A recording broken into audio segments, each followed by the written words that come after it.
Hello friends, welcome back to my YouTube channel go with computer. Friends, आज की video में हम सीखने वाले हैं फार्मूला स्टेप के अंदर फार्मूला ऑडिटिंग ग्रुप के बारे में।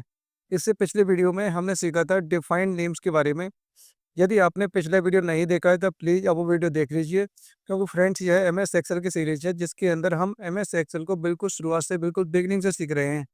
यदि आप भी एम एस एक्सेल को बिल्कुल शुरुआत से बिल्कुल बिगनिंग से सीखना चाहते हैं तो चैनल को अभी सब्सक्राइब कर लीजिए, क्योंकि मैं इस चैनल के ऊपर एम एस एक्सेल के ढेर सारे वीडियोज अपलोड करने वाला हूं, जो बेसिक टू एडवांस लेवल के होने वाले हैं, जो आपके बहुत काम आएंगे। तो हम बात करते हैं आज फार्मूला ऑडिटिंग ग्रुप के बारे में।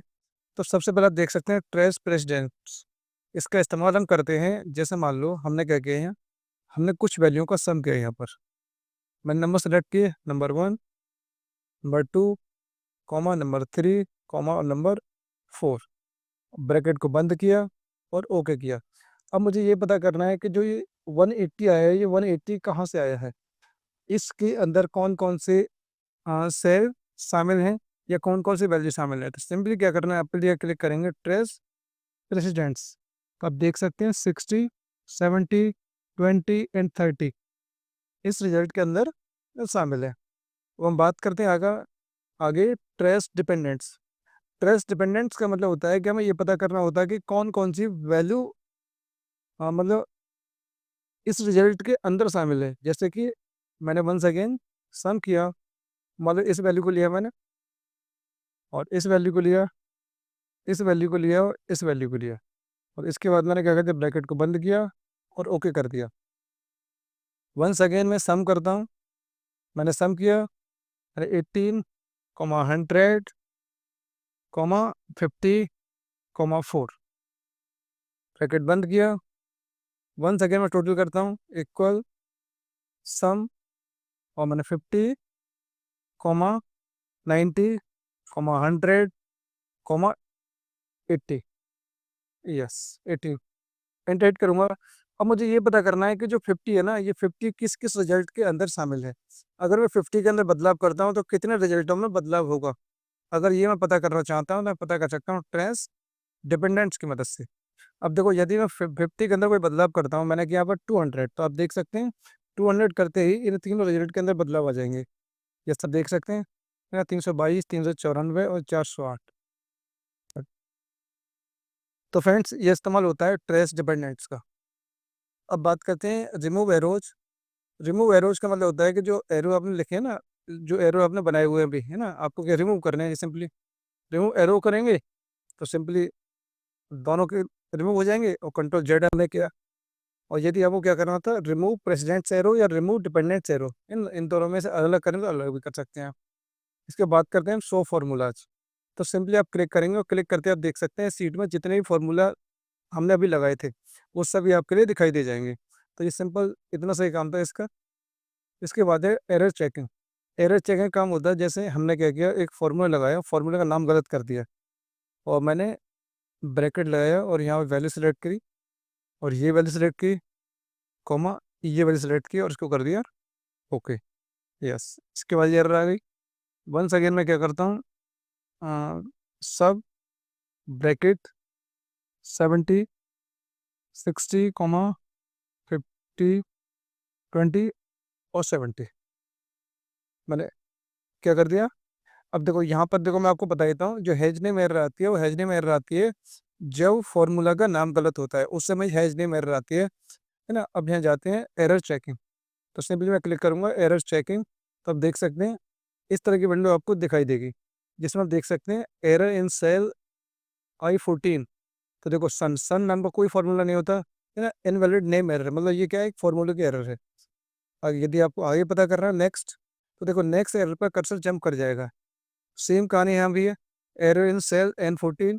सब सब नाम का कोई फॉर्मूला नहीं होता है ना। इनवैलिड नेम एरर, मतलब जब भी हैज नेम आपको दिखे तो समझ जाना ये फॉर्मूले की एरर है, कि इस नाम का कोई फॉर्मूला नहीं है। अब ये पता करना चाहते हैं कि जी यहाँ पर जो वैल्यू आ रही थी वो कहाँ से आ रही थी, तो सिंपली क्लिक करेंगे ट्रेस एरर। तो आप देख सकते हैं यहाँ पर 1, 2, 3 ये 3 वैल्यू यहाँ पर आ रही थी, और यहाँ ही पता करना है आपके लिए। तो सिंपली क्लिक करेंगे ट्रेस एरर। तो आप देख सकते हैं यहाँ पर इस तरीके से वैल्यू आ रही थी। आपको ये रिमूव करने हैं तो सिंपली क्लिक करेंगे रिमूव एरोज, है ना। इसके बाद करते हैं हम एवोल्यूट फार्मूला।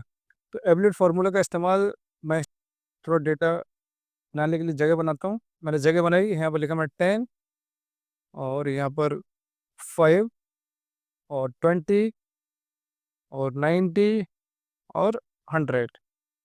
इसके बाद मैंने इक्वल इसको लिया और यहाँ मैं डिवाइड 5 और इंटू 20 माइनस 90 और प्लस 100 मैंने इंटर किया। अब ये रिजल्ट तो आ गया। अब लेकिन ये पता नहीं रिजल्ट कैसे आया, है ना। अब ये रिजल्ट आप पता करना चाहते हैं, इसको एवेल्यूट करना चाहते हैं, तो सिंपली क्लिक करेंगे आप एवेल्यूट फार्मूला। और यहाँ आप देख सकते हैं पहले सॉल्व होगा E4। E4 मतलब 10, क्लिक करेंगे। इसके बाद सॉल्व होगा G4 मतलब G4 जी वाला। हाँ देखो क्या हुआ, अभी वैल्यू डिवाइड हो गई तो 4 आ गया, वैल्यू डिवाइड हो गई 2 आ गया। इसका सॉल्व होगा H4।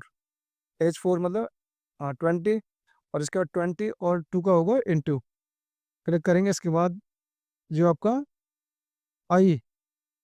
I14 है वो सॉल्व होगा और इसके बाद माइनस होगा और 90 में से मतलब 40 में 90 और देख सकते हैं -50। इसके बाद जो J4 है वो सॉल्व होगा 100 और 100 में से माइनस हो जाएगा 50।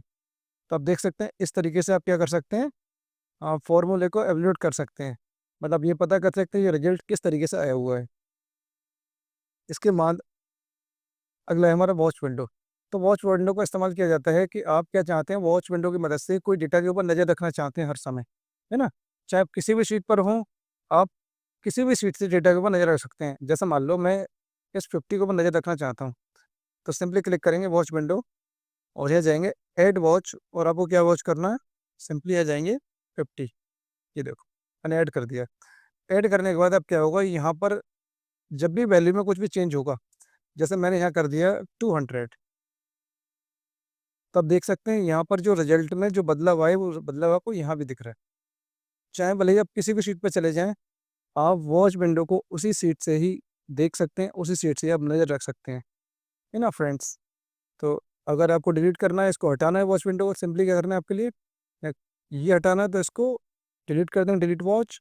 और आपको वॉच विंडो हटानी है तो सिंपली क्लिक करेंगे, यहाँ से वॉच विंडो हट जाएगी। इसके बाद आपका कैलकुलेशन ऑप्शंस, जैसे मान लो कुछ नंबर लिखे मैंने, नंबर लिखने के बाद मान लो मैंने कुछ नंबर टाइप कर लिए और इसके बाद मैंने क्या यहाँ पर सम, और सम करने के बाद मैंने ये नंबर क्या कर लिए, जोड़ लिए एक साथ सारे। मैंने रेंज को सेलेक्ट किया और रेंज को सेलेक्ट करने के बाद मैंने इसको बंद कर दिया। आप देख सकते हैं रिजल्ट क्या है, 202 मतलब 202। मैं यहाँ चेंज करता हूँ, मैंने 100 कर दिया। आप देख सकते हैं रिजल्ट में बदलाव आ गया। लेकिन यहाँ मैं जाऊँगा कैलकुलेशन ऑप्शंस, अगर यहाँ से मैनुअल कर देता हूँ और इसके बाद मैं करता हूँ यहाँ पर 100, आप देख सकते हैं रिजल्ट में कोई बदलाव नहीं आएगा। यदि आपने क्या कर दिया, डेट यहाँ से मैनुअल कर दिया, तो फिर कोई बदलाव नहीं आएगा। इसके लिए आपको क्या करना होगा, आप यहाँ जाएंगे सिंपली और देख सकते हैं 346, इस तरीके से रिजल्ट में बदलाव आ गया।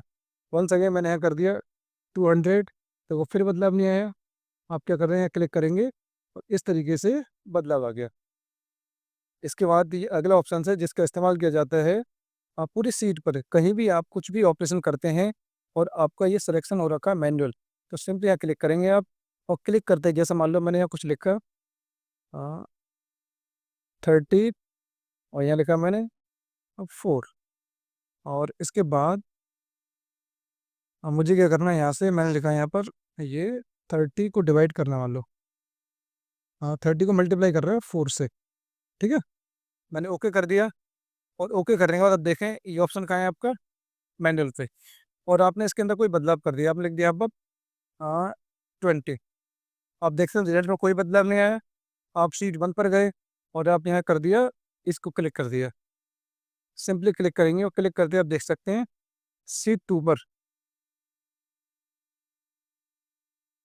शीट 2 देख सकते हैं, है ना। डेटा में देखो बदलाव आ गया इस तरीके से, है ना। तो यहाँ से आप किसी भी शीट में आप बदलाव देख सकते हैं।